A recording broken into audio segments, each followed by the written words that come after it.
Hey y'all, thanks for coming by Head First Fishing. We're at the fly tying room in St. Pete Fishing Outfitters. And today we're going to talk about how to catch bigger fish.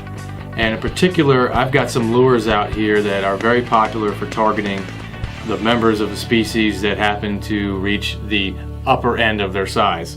So if you want to catch the more mature fish, your big snook, your redfish, grouper, tarpon, stuff like that, if you want to catch those, these baits I have in front of me here, and I've got about, I don't know, half a dozen different types. These are going to help you weed out those little fish and get to the bigger ones. Now, when you're fishing with these types of baits, when you're fishing in this style, when you're going after the bigger ones, you're going to have to put in more time. The bigger fish didn't get big for no reason. They got big because they had good genetics. They were able to survive. They avoided predators. They outcompeted their peers, and they've been alive for a long time. So you're going to put in some extra work, and you're going to throw a type of bait that this fish is more prone to going after. Big fish like bigger baits. They will eat small baits. I've caught big fish on small baits, but if you want to target these big predator fish, then you're going to need to upsize your tackle. You're going to need to upsize what you're throwing at them. So I have a variety of different baits here. And I'll go ahead and start out with a very big favorite here locally on the Gulf Coast and the Atlantic Coast, and that's this Spooltek swim bait. And these are really cool lures. They have a system, and your leader is actually inside the lure. So when you hook the fish, it actually deploys a leader out of it, and it adds as, you know, extra chafing safety. So definitely a really cool feature. This is the 6-inch model. And we have the 9-inch model right here. Come in a lot of different colors. Got strong hooks on them, strong leaders. Super popular with the guys that like to go after a really big snook. Over here we have a First Light snook jig made in Fort Pierce, Florida. Very popular with guys that fish bridges. Very, very popular. Guys like to throw these and work those bridge pilings. The inside fenders where the boats pass in and out. You've got these fenders that go all the way down, and they're kind of protecting that bridge leg, but they like to throw them around these, and everything eats them. Big snook, redfish, grouper, tarpon, they'll go after that.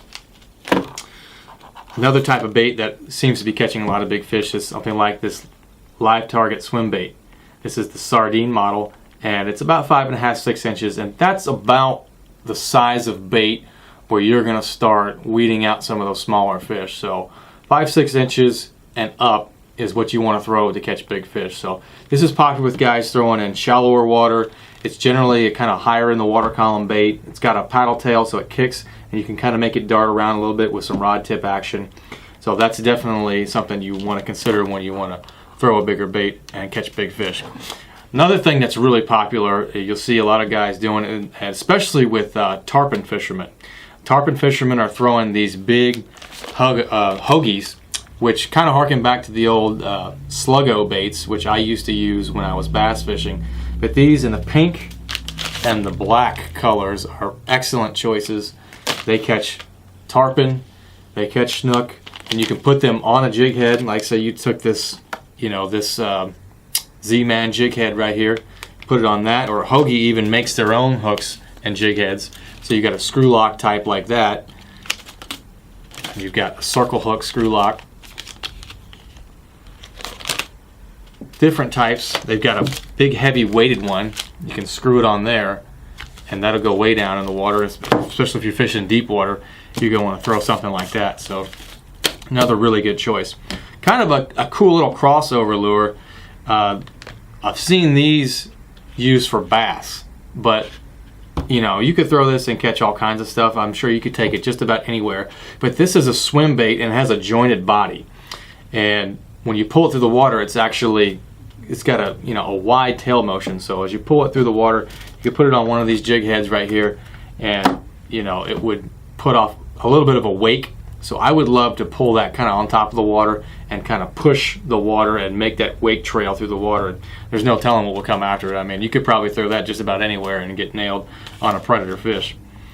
Hoagie, again, they have these new swim baits out. These are nice looking baits. It's a big profile. It's got a big sturdy hook on it, and I like it a lot. It's got a little bit of a blunt nose, so I guess if you worked it up to the top of the water, it would push off a nice little wake. Good tail. It's a nice looking bait. That's going to catch some big fish. For soft plastics, I'm definitely a fan of putting scent on them. I like to smear it all over the bait, even on the jig head. You can put a little bit on the line either. But this is the mullet scent. So I would take something like this hoagie rigged up, and I would take this scent and squeeze a little bit on there with the tip, applicator tip, and just wipe it all over that, and that leaves a nice little scent trail. Or when you get a bite, when you've got scent on it, many times that will encourage the fish to hold on a little bit longer and let you get a better hookup. They have that taste, and I think it kind of triggers in their brain, this is definitely real, because a lot of times fish are attacking things that don't look 100% like what they eat, but it kind of fits within that size range, and they get kind of an aggression reaction or a curiosity reaction, and they strike it, and if it doesn't taste right or it doesn't feel right, a lot of times they will reject it. So a little bit of a scent never hurts. But that wraps it up for lures for catching big fish. Save this video, or write down the stuff that I've told you about today. If you want to start catching bigger fish, go to the store, come to St. Pete Fishing Outfitters, stock up on some of this stuff, and go check out your local pass bridge and see what you can do. Also, if you got questions, comments, concerns, headfirstfishing@gmail.com. Send me an email. I want to hear from you. Check out our website, hff.fish, and we'll take you fishing. If you want to see what kind of rods, reels, and line you should be bringing with you in order to land these bigger fish, follow this video and we'll show you exactly what you need.